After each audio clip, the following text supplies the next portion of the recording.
Which is more intricate, he mused, the designs of men trying to reach gods, or that of gods trying to reach men? My hammer collided with a chunk of granite. What is either to the intricacies of women who reach both?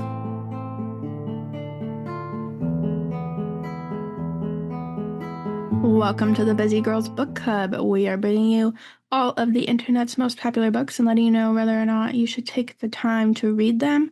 And this is our last book of 2025. I'm Caitlin. I'm Catherine. And I'm Casey. And we are finishing the year off with a fantasy book from an author who we have read before. The book is The Night and the Moth by Rachel Gillig, who wrote the One Dark Window series. And the plot of this book, it's a different universe, but it's still that kind of dark fantasy vibe if you read her other book. And the main character is a type of oracle figure where she's one of 6 women who drown in this kind of magical special pond. And when they drown, they have visions that indicate if people are in favor with the gods of the various realms of this society. So they're these kind of like powerful, very revered, like spiritual figures. But they're also just normal girls, normal young women. And they do this for 10 years before they are kind of released back into the society of which they're from. Even though they've been like very sheltered and cloistered in this abbey type setting overseen by the abbess. And then the story kind of starts to kick off when the king of the realm comes to get his reading. And the diviners, however you say it, this group of 6 women who give their prophecies, meet the knights and meet the king, and everything kind of goes from there as they realize the world is not as simple as they were led to believe by the abbess. Good Great summary. Jinx. Okay, well, do you guys have reviews? I chose 2. You chose 2? Yeah. Okay, go for it. One of them was short. It's just 5 stars and says Bartholomew. That's a great review. But the other one is 4 stars and it says, sometimes I think I am a critical thinker or reader. Sometimes I get slapped in the face with the most obvious plot twist that really makes me go, do I even have a brain? Thoroughly entertained. We'll be picking up the sequel. That's so fair, though. I did see the plot twist coming, but it was 100%. still a really good plot twist. Yeah, I saw it 100% coming.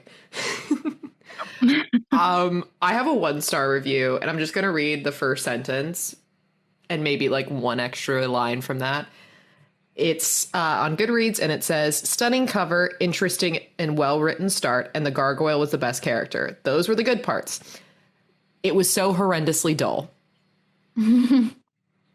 Ouch. Okay.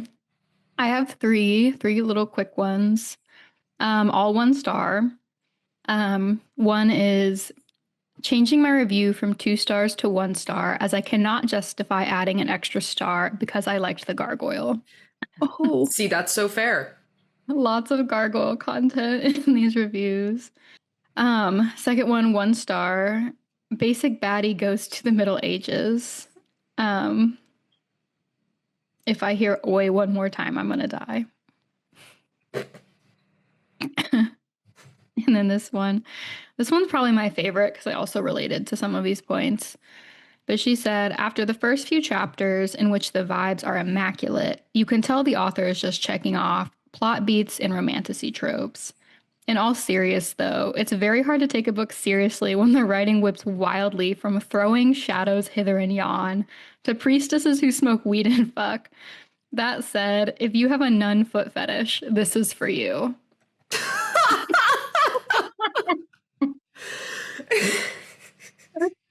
you caught me there with the off guard with that one. Yeah. Yeah, definitely not where I thought the review was going to go. Also, it kind of made me laugh in hindsight of reading Dungeon Crawler Carl, where the foot fetish is real.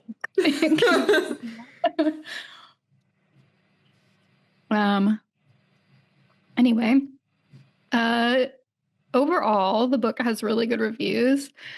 The overall Goodreads rating is 4.6 out of 5, and the Fable rating is 4.4 out of 5. The Storygraph rating is 4.36 out of 5. Where do you guys come down? This checked all my boxes. Yeah, I gave this 5 stars.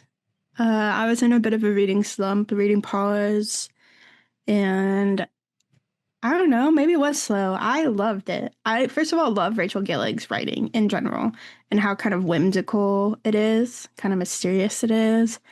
But I really didn't have anything wrong with this book. I really liked it. It wasn't like my favorite book of the year, but I had no issues personally with this book, so 5 stars.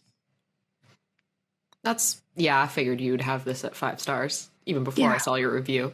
This is like a me book, so very a me book. Yeah. I'll go next because I'm pretty sure I'm the next quote unquote highest. I gave it 4. It's kind of like a soft 4. Like I'm not like fully like soft. Which direction? Like soft leaning towards 3. Oh no. Yeah. But I'll give it the 4 because I appreciated the main character. I liked the world. It's just the reason why I am giving it a 4 is because it was a little too predictable. And it felt like the plot was slapping you in the face the entire time. And if you didn't guess it, like, that's crazy. It was pretty fucking obvious. Yeah. Don't hate on the person whose review I read. Not everybody reads fantasy like it's their job. That's fair. That is fair. Still, it's too predictable. And the foreshadowing is not even shadowing. It's just fully blurting it out at you. Yeah. I think I liked it. So I was just, we'll get into it later. But then I was excited just waiting for the characters to find the plot twist. I was like, it's coming. It's coming. Okay, I feel pretty similarly to Catherine. I gave the book 3.5 stars out of 5. And I liked it. It's just that I liked the first half of the book so much more than I liked the second half of the book.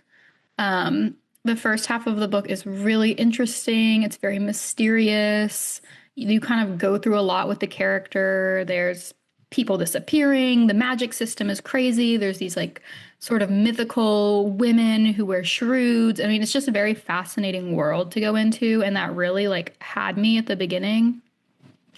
And then as the book continues on, I did find myself getting a little bored. I thought the direction of the plot was obvious. There was some things about the main leading man that I just found a little annoying. Like overall, I thought just everything was fine. I just thought it went from being a really interesting book to a really basic tropey book. And I just wanted a little bit more from it than that. I thought the journey was ultimately a little too easy for the characters. Agree. Fair. I'll allow. You'll allow. I'll allow. I didn't know we needed your permission to rate it low. It always give a mid rating. Yeah. Yeah. Oh my gosh. I always feel like the person with the highest review is like the one who like accepts the critiques of the book because you're the person who is like the most likely to disagree. So you're always y'all know when I'm reading a good fantasy, I turn off my brain. I'm along for the ride. I find no issue. Okay. Well, our first discussion question up is the book more plot or character driven? Plot. Yeah. Which is why I liked it so much. Yeah. It is Caitlin's dream to have a plot book. It's been a while, guys, since it was so plot driven. Yeah, you're right. That is true. We've been reading a lot of character heavy books. It's probably why it brought me back to life. Yeah. Okay. We've already kind of answered this question at the beginning, but would you read other books by the author?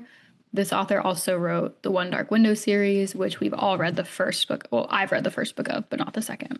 Catherine and I have read the full duology. Which is crazy that you haven't read the second, Casey, because the second is the better one, and you would enjoy it. That's what everyone tells me. The second. And I actually want to read the second I one. read them as like one book. I really enjoyed One Dark Window. I enjoyed it actually more than this book, and gave it a full 4 stars instead of a 3.5. But so I would read the second book. It's just that I haven't gotten around to it. The second book is wild. Mm-hmm. And it's like not a perfect ending, which I appreciate. Yeah. Right. It does matter. Has this author read anything else that you guys have read? I think that might be her only stuff. I think that is, because I'm pretty sure One Dark Window was her debut novel. I think. Yes. So she also wrote The Knave and the Moon. Is that the that's the next Night in the Moth book. Oh, I see. Okay, never mind. That's the second one in this series. I don't know if it's a series or duology again. I don't either. But she's gotten some pretty good feedback from us. I would read other things she's written, but I don't. Did you read the second book in this series that's coming out? No, I just don't really care. I don't really care about the characters, which is, I think, one of my core critiques of the book. Outside of the gargoyle, We who love I care about a lot. I would read the second book just for the gargoyle. Okay, anyway, next question. How is the pacing of the book? How long did it take you to read? I think it took me like 3 days. I would say for a book that's kind of short, the pacing is not the greatest. Just like what you said, Casey, like I think in the middle and then towards the end, the pacing kind of lags because they're kind of doing like a quest, and the quest is very repetitive in nature. Mm-hmm. And there's not a lot of like character growth in that. Yeah. I think, at least for me, it read very like traditional, like slower setup at the beginning, but not uninteresting, and then picked up pace as like the quest went on. So I thought it was fine. I read it in a couple big chunks, and I wanted to keep reading, but obviously I liked it more than the others. So yeah, I'd agree with Catherine's points. I blew through the first half of the book, like ate it up, and then after they defeated their kind of like first boss, I feel like after that I kind of started getting bored, and it felt a little repetitive, and I expected things to be more difficult, and also like the main character at that point has gone through a lot, and I think I expected it to be a little bit more overwhelming. Mm-hmm. I just thought the intensity overall should have ratcheted up a lot higher than it did. And so the second half of the book, I like crawled through. Like, I think I read it in mostly 2 sittings, but that's because I read the first half and then like couldn't motivate myself to keep reading the second half. And then we actually had to push back the recording date because I couldn't finish the book in time. It was your birthday, so. Yeah, I also had a busy week. I had my birthday week, and I'm preparing to go back home. It's the holidays. Y'all get it. Anyway. So yeah, I'd say that the pacing of the book is kind of mid. It's not terrible, but it's also not great. You would expect better for a book that's so short. Yeah. And I actually kind of wished it was longer because I wish she had built out some of the plot points a little bit more. And I never say that, which I think is how you know the book has good bones, but I just didn't. Yeah. I think Rachel Gillig is very good at world building, so I would read longer books from her. I think she writes normally pretty shorter books, which honestly is more props to her, because I feel like authors tend to lean on the side of heavy page count. So the fact that she can edit it down into concise, like, plot lines, actually kind of impressive. I mean, I thought she did pretty good creating an entirely unique magic system in as few pages as she had. Yeah. I don't know. On that point, I thought the priesthood and the belief system was really well built out, but the magic system, I was like, I do not understand this. I do not understand how this works. And I don't really understand this society outside the religion. Yeah, I don't get the buy-in, but I got the magic system. Anyway, I don't want to spoil anything. Would you watch a movie or TV show of the book? I probably would. Sure. Not sure I want to see that people get eaten, though. Yeah, that's a lot. Spoiler alert, this book entails cannibalism yet again. Well, not. I mean, yeah, no, you're right. You're right. You're right. I was about to also say, no, I'm talking about the other thing, but no, you're also right. Wow. We end on a high note, y'all. End on cannibalism. One more cannibalism read. Oops. um, anyway, I think I would. I actually found this book even when I was reading it, just picturing it in my head to be very visually stunning. Yes. Like there's very strong imagery, and I would be interested in seeing that on screen. Yeah. It was a bit like Lord of the Rings questy kind of setting. Yeah. Okay. What about your busy girl ratings? I'll stick with my 4. It was fine, pacing wise. I mean, like, I have my critiques of it, but it's short enough to where, like, I think anybody with a busy schedule can probably get through this book within a week. So I'll stick with my 4. I'm actually going to stick with my 5 because I think this, just like I used One Dark Window, would make an excellent gateway fantasy book for anyone who's never read fantasy even. So, and I had no issues with the pace myself. So I'm going to give it a 5. I think I'm going to boost mine up a little to a 4.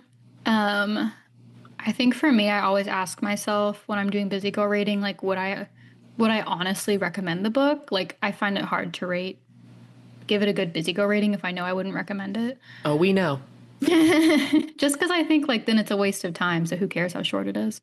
But I would recommend this book still. I still think that this is a good fantasy book, and I still found it entertaining enough that, like, I would definitely still recommend it to people, especially if they're looking for a fantasy read, because it was short and it was interesting, or at least had interesting parts. So I'll give it a 4. Okay. Well, I think that does it for our spoiler-free section. There are some, like, decent plot twists. So if you plan to read the book, we said you might be able to predict them, but maybe you still don't listen to the second half of this episode.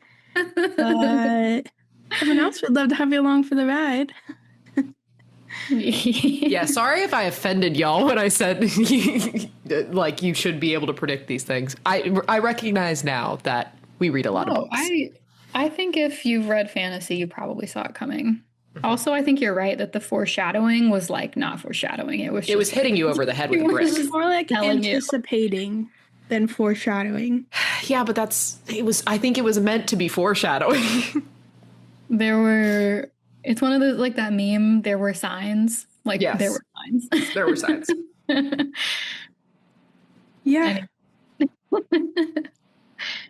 Our first question up is, what did you think of the world? How about Aisling and the 6 diviners? Did you expect them to be food for the omens? Whoa, we're jumping right in. Yeah, yes. Catherine said, first question. First question. Cannibalism. Yes, period. Okay, well, since we don't get that until the very end, I'm going to start with the first part of the question. I thought the world was really interesting, especially how the main character at first knew so little of the world, and, like, she was so sheltered by the abbess. And so I don't know, it was really interesting to explore the world alongside her. Interesting how it's set up in, like, 5 hamlets or whatever, and each hamlet has a patron omen/god kind of thing, and then a kind of along with that, like, a craft they all perfect. And I don't know, I like something orderly, you know. I think as kids reading the Hunger Games, we all love a district. A good district, yes. And it was also just very, you know, medievally and well described, and I was super engaged. And then I loved the beginning with the 6 diviners, and I'm really sad about the outcome for them. Yeah. I'm glad you call them diviners, because I also call them diviners. So when Casey said whatever she said, I was like, wait, what? I don't know if that's correct at all. But yeah, I predicted that they were going to be food for the omens. I predicted they would die at least. And then once they met the first omen, it wasn't hard. Yeah. So I kind of, I guess that was going to be the case. I obviously, like, you do kind of get attached to them despite not knowing their names. You just know them as 1 through 6, which is crazy work, y'all. But I loved the world. I loved their naivete because I think it's like it comes from a genuine place. It's not like other books we've read where it's like the person is just willfully obtuse.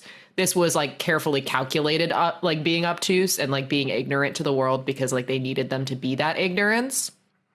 So I really, I liked it, and I liked the divining and everything like that, and like finding out like more about the magic system and more about the world in general as you like go along with the book. So you're learning with the main character. But yeah, the cannibalism was not shocked by because I think we've read enough fucking cannibalism books to know when it's happening. Well, I also want to add, I like that despite being so sheltered, they were still a little bit rebellious in their own ways. And that was really fun. Like, they had personalities. Yes. They did. Yeah, I loved the world. The world was like a big highlight in this book for me. Like, I loved the beginning. I loved getting to meet the diviners, and I loved their sisterhood. Like, sisterhood is one of those like tropes that just always gets me. Like, I'm here, I'm invested. Those characters felt really real to me, and I also felt very emotionally invested in them. And I thought their kind of role in the religion was very fascinating. So I thought at first, like, it was just a really interesting way to start a story. And the kind of introduction of the knights and everything was just so fascinating to me.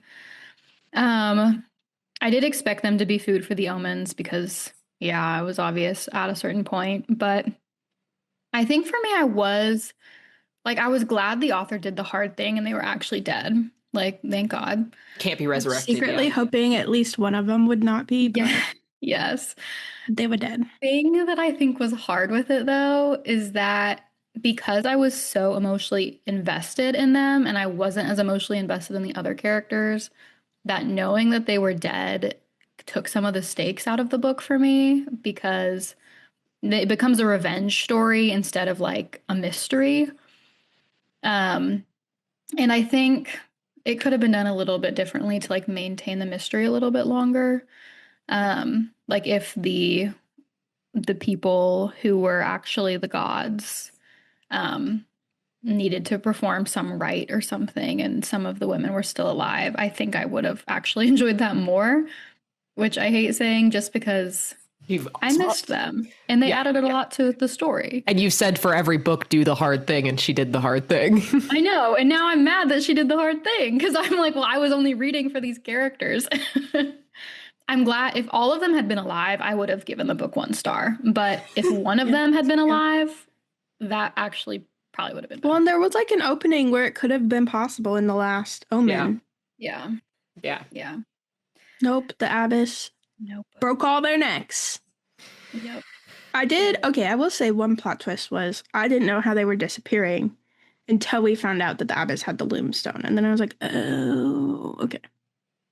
So I actually didn't predict that part, but that was very minor. Yeah, I feel like that's not really a plot twist. No, it's just something I couldn't figure out. It's just a mechanic. I was frustrated because I figured out pretty much everything else. So yeah. Okay. Speaking of omens, those crusty bastards. What did you? Oh, we already discussed religion a little bit, but what did you think of like the abbess and the abbey and this whole kind of capitalistic church she had going on, forcing her little diviners to live there for free and while everyone pays to have their divination? Indentured servitude. I mean, it just hits all my repeatedly. Yeah. Horrifying. It just hits all of my points about anti-religion, anti-capitalism. I mean, yeah. It's so well written in the sense of like of how religions can use and abuse their patrons to get money out of them or to basically like stiff them and promise things that are not promisable, like promising eternal damnation if you don't pay for them or promising heaven if you do give them money. Like, that's a ridiculous promise to make, but like it's one that you can't see in your lifetime, so like they're never going to get their like comeuppance for that. So I think it's always interesting when you bring in religion into a book and you kind of turn it on its head and be like, hey, like, this is not good. This is not okay. But I think it's also very interesting as a government system to have like the king be beholden to a religion and then be voted on by the knights. So it's like semi-democracy, but also it's an oligarchy and a theocracy. Yeah. Yeah. I don't know. The omens were like, I liked that they were scary, sort of like depicted as kind of scary beings. Yeah. And not, benevolent. And their just descriptions of them were very, very like vibrant descriptions, and so they were kind of spooky in a good way. I liked it. The abbess. I think at first when I was reading, because of the title, I thought, and because she dreamed of the moth, I kind of thought she was going to be the moth or something. But then as it went on, I was like, no. But that could have been interesting. Yeah. If Sybil was the moth? Yeah, I don't know. Would have made it more complicated in the plot. That could have been interesting. I wondered actually if her little tools were actually sacred artifacts. Tools. Yeah. They might be. We still don't know that. We still have yet to find out, technically. I liked the abbess. I liked that she was sort of this like dark motherhood figure, and it's very fairy tale-esque to have this kind of like evil mother. And I really liked that. My one complaint about the abbess and the omens is that I wish when they died, it affected more. Like, I wish something had been like tied to their lives that changed in the society, because they were all kind of easy to kill, and it actually felt sort of pointless to kill them because they didn't really do anything. Yeah. I think that was the point. It's like you're putting your entire faith in these people that are people and aren't power hungry. They're not, they're not that great. I think we'll get more of that in the second book, though, because like I appreciated that Benji kept saying, we have to give them something to believe in when we, destroy this religion, which is true. Like, power exists in a vacuum. Like, yeah. So I think we'll get a lot more of that in the second book. He's going to try and create that power now. But, like the people in the towns and stuff, they like live by their omens creeds. And so it'll be interesting to see what happens to the kingdom. Yeah. I think it just made the whole book feel a little bit more pointless, because the whole time I was reading, I was kind of like, why do they need these artifacts? Like, the only reason they need these artifacts is so Benji can put himself in power. Like, there's not really a point to this other than anointing a new lord. And the other characters just took a long time to realize that's what was happening. But as a reader, I think it just took some of the point out of it, and it made the quote unquote plot twist that much more obvious, because I was like, clearly the only point to this is to like enrich Benji. Well, because there's no other impact outside of that. Because they were saying like, we're taking up the mantle, so I don't know what the mantle totally was, and I also don't know. Because, like, I guess if you show the people that you have the artifacts, then it really proves that they're dead. Because, I mean, like, you're not going to, like, take the omens' dead bodies and be like, see? Look. But, like, at the same time, I'm also like, yeah, how did they not predict that Benji was going to double-cross them and be like, nah, fam? I mean, I briefly had hoped that it would be, like, each of their little gang would have a little artifact and they'd be, like, cool. And then, obviously, that can't happen. But... I was like, why do they need these? Why do they need them? Why can't they just live knowing the religion is fake and let everyone else have it? I think the point was just murdering the omens, and that was mostly it. They just hated them. They just got magical objects from it. Yeah. Anyway. I mean, they were sucking the wealth out of the kingdom, essentially. But to me, I also can't the wait only for big- whatever storyline will happen when we realize you should leave the sprites alone and feed them, and then you wouldn't have any problems. Yeah. Because the elements are also killing the sprites. Mm-hmm. So there's this storyline that's coming too. Which I did like that commentary. Because that part was about how the society denied this group something they needed and then villainized them when they were forced to get it by like, forceful, violent means. And it was like, well, if you don't give them something they need, then they have to forcefully get it. So Yeah, they wouldn't become man A cornered eaters. dog will bite. right. But anyway, we'll see what happens next.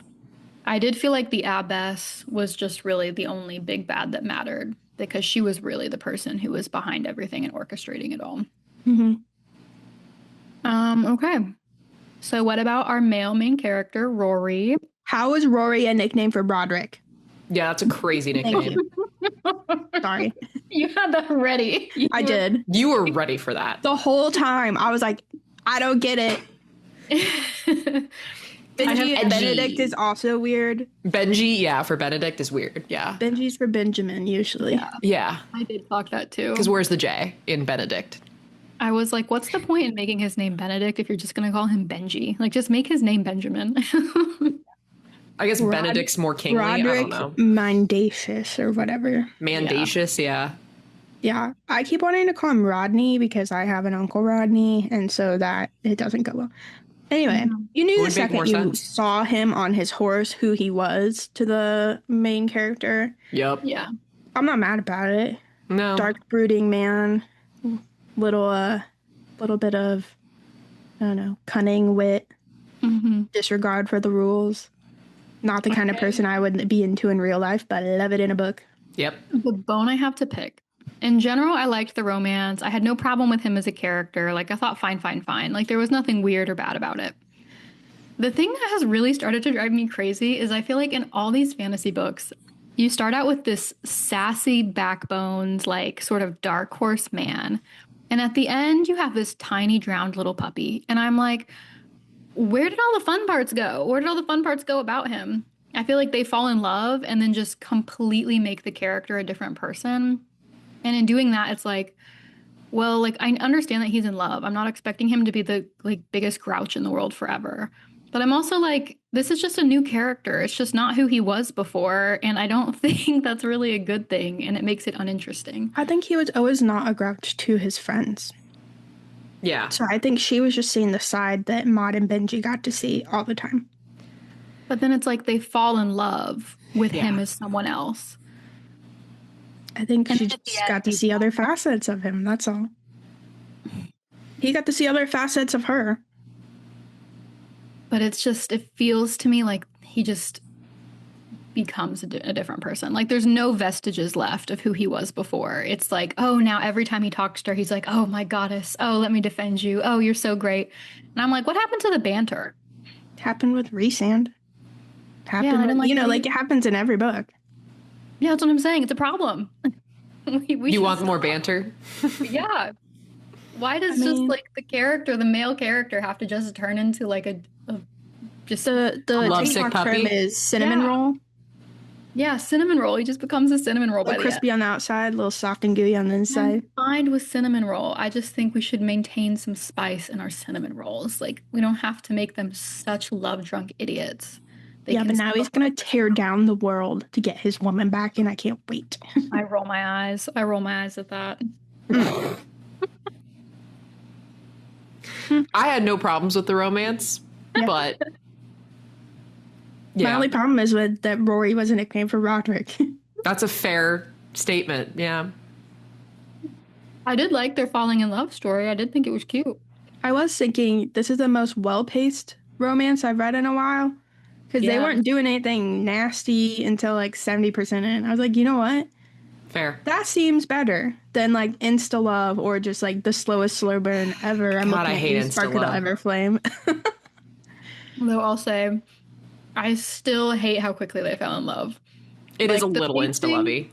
Of the romance is perfect, and then all of a sudden they're in love. This is part of what I mean. I'm like, this is happening so quickly. Like, guys, this is too quick. We You don't need want to a say I little more love you. tension? Yeah. We don't need to say I love you in book 1. There is also, she's never met like many other men, so who knows? There may be someone else out there. I was waiting for her to like, I don't know, like come out in this book because she kept saying like men don't do it for her. And she had her thought friend. she was like asexual briefly. Well, I think that she's bisexual because she has slept with both men and women. Yeah. And She I'm did say calling that. flag on the play with friendship number 1. Yeah, and that's why one couldn't be alive. Because competing love interest. Yeah. And here's where, if we went harder into the fantasy genre, they would just form a harem. But we're in romantasy still, so the girl has to stay dead. Well, she doesn't. It's fantasy. We've seen weirder. Yeah. We have seen weirder. So anyway, I was waiting for her to be a lesbian, but it doesn't happen. Yeah.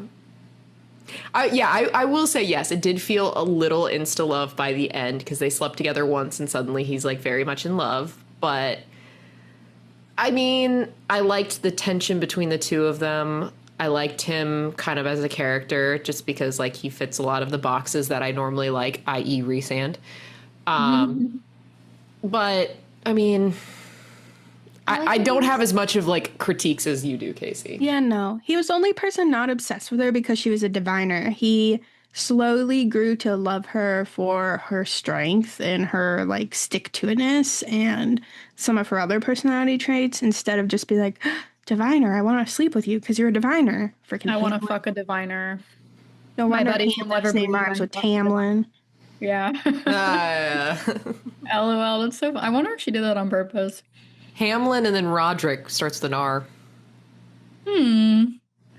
Because the whole book, I was like, why does Hamlin sound so familiar? Why does Hamlin sound so familiar? And it's because of Tamlin.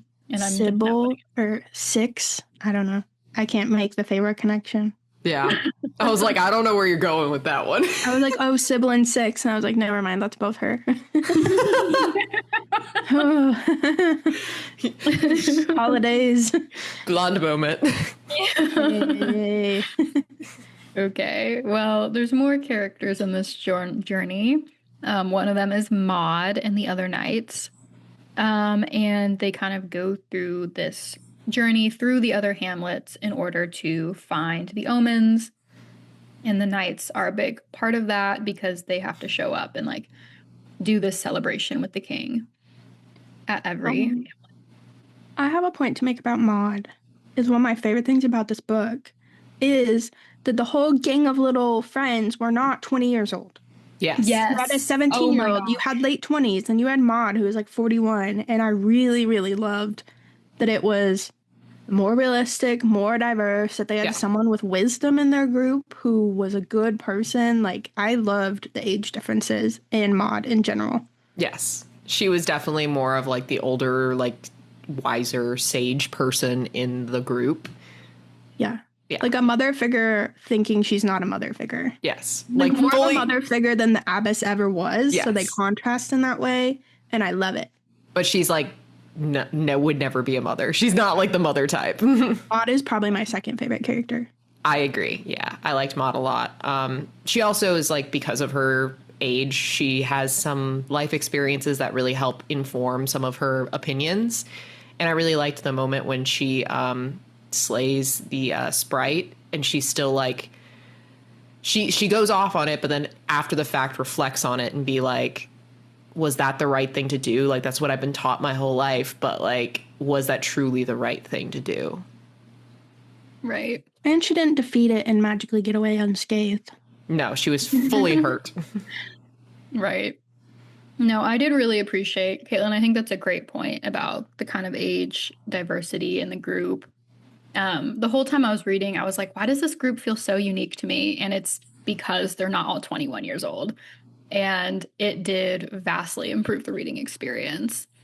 And, you know, God forbid I ever have to read a book about another 3 21-year-old boys doing something. At least we've gotten to the point where there's normally at least one woman, but the age diversity was like much needed, and added a lot to their journey. And interesting that the king was the youngest one. Yeah. Yeah. So you're like, are they babysitters? Are they friends? Are they family? Yeah. Turns out babysitters. It's babysitters. Babysitters. So he claims his power in the end. He's got his little schemes going, as we learn. Yeah. The little kid rebelled. He didn't want to take a nap. He's tired of living in the shadow of his big bad brother and mom. Okay, well, can we talk about my favorite character? The gargoyle, Bartholomew. Yes. Everything that Gargoyle said was either so funny or so insightful. There was no in between. Yep. And I loved how he just like wanted to leave and wanted to be with her.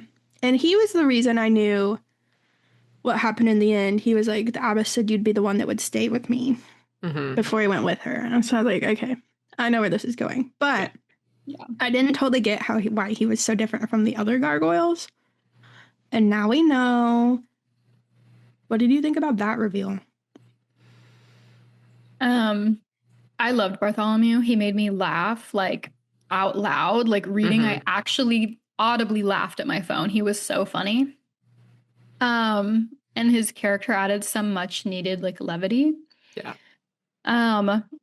His tragic backstory, I'm gonna sound so heartless, but I was honestly kind of like, whatever. Like I knew. I agree, actually. Same. Okay, In the grand scheme of all the reveals, I was like, oh. Yeah. It ain't that tragic. Like I liked learning how the gargoyles formed. I hadn't guessed that completely, not until we met the other woman who was turning into a gargoyle. But yeah, his tragic backstory, I was kind of just like, oh no, yet another abused child. Like Another foundling. right, another foundling. Also confusing is they were all there for like 10 years, but they were like, they're saying foundlings like they're children, but they're like 16 or something when they're taken.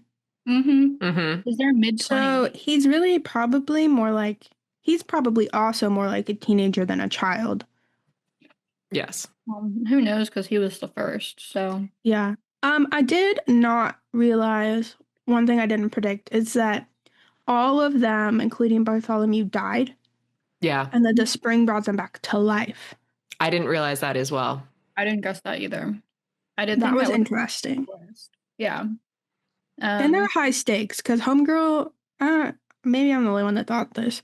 Homegirl destroyed the whole chapel in the spring, and Homegirl needs the spring water to not turn into a gargoyle. Yeah. Yes. I was like, girl, what are you thinking that doing? The whole time. I was like, so that means Sybil is also technically ever living. Like, technically, she would live forever. Yes. And it alluded to that. Someone said longer than you'll ever know or something. Yeah, and she's going to become a gargoyle. Yeah. I was literally like, so what are we going to do about this, fam? Apparently nothing in book 1, but... Yeah, I was like, you just destroyed what's keeping you from turning into Bartholomew. Yeah. I mean, fair. Like, love Bartholomew. So I guess she was probably a little caught up in the moment. Yeah. There was a lot going on. Yeah. Yeah. But I loved Bartholomew. I loved his little like misquoting like general like idioms and phrases. Like it was just so cute. There for like a couple hundred years. Yeah. But like he would like mix up the words. It was like so cute and so funny. Which is also interesting because it's a relatively new religion in the grand scheme of things. Yeah. Yeah. It's only like a few generations old. Yeah. But as soon as he started talking about like, do you want to hear a story? I was like, oh, is it your story? I was like, it's got to be his story or the story of the abbess. I thought he was just going to repeat what the abbess said at the spring. So I actually didn't get that part. Oh, really? The whole time I was like, quit ignoring his story. Like, this is obviously essential to the plot. Yes. Well, and then there's that bit at the intro that I still am a little, I don't know. And I knew his name would be Bartholomew because saying Bartholomew. It was him trying to remember. Yeah. I'm surprised that the abbess let him live, quite frankly. Same. I guess he was useful and she never thought he'd leave, but she made new diviners because he started like realizing. Yeah. I did think there were some, not necessarily plot holes, but things I found a little unsatisfying kind of along those lines. Because I was also like, okay, so the abbess does not need to send the spring water in the form of the diviners, which she says that she does because she has realized that over time the diviners stop being obedient to her and start questioning things and wanting to leave the abbey.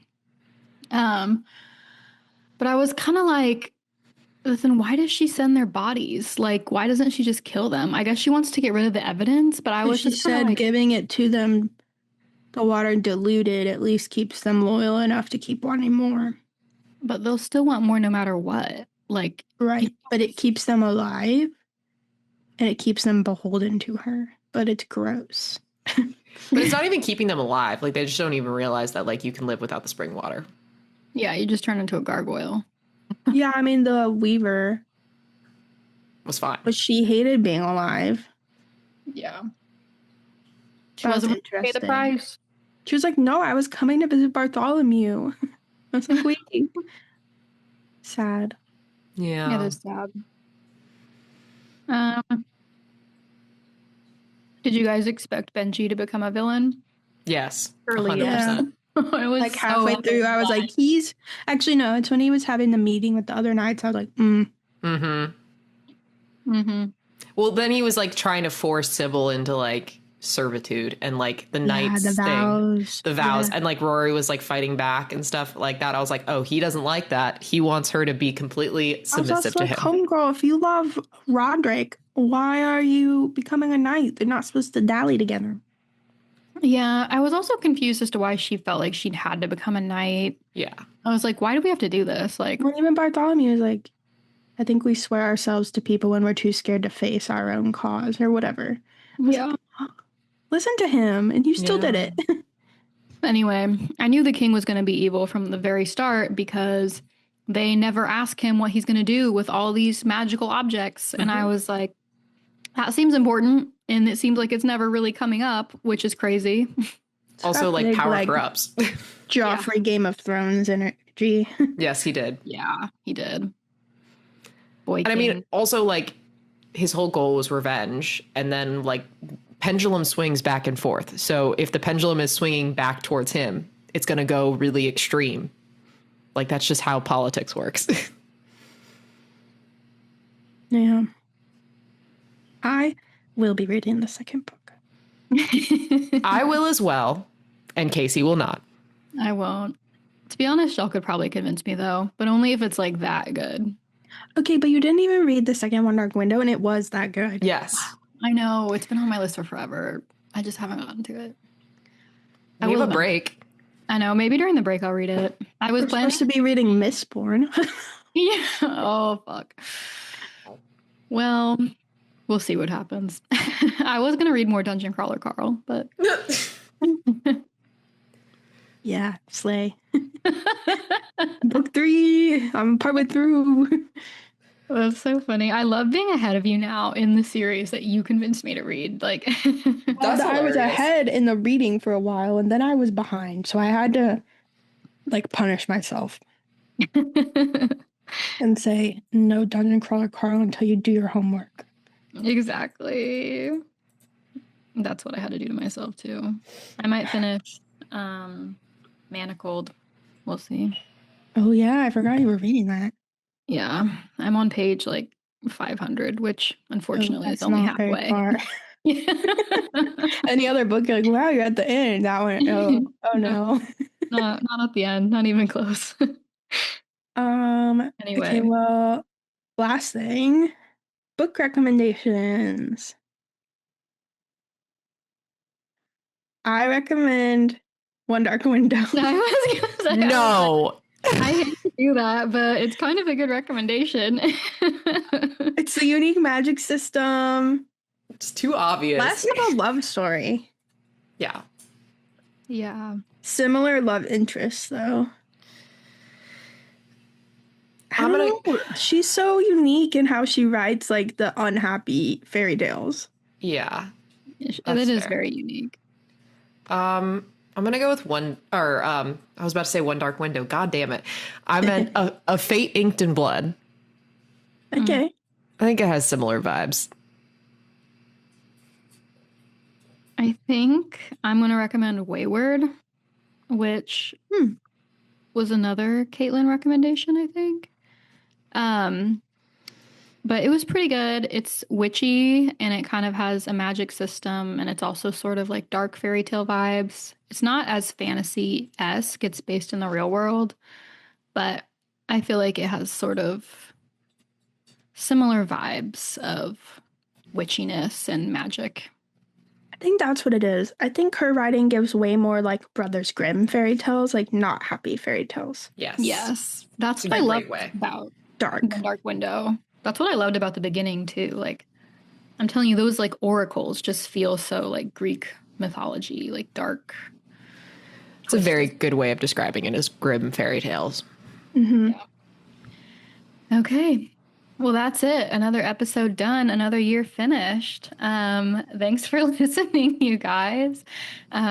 Please rate and review our podcast. And if you want more from us, you can find it at Busy Girls Pod pretty much everywhere, and at busygirlspod.com. Yeah. And with that, I'm Catherine. I'm Caitlin. And I'm Casey. Thanks for listening. And when you get a chance, take a break with the Busy Girls Book Club.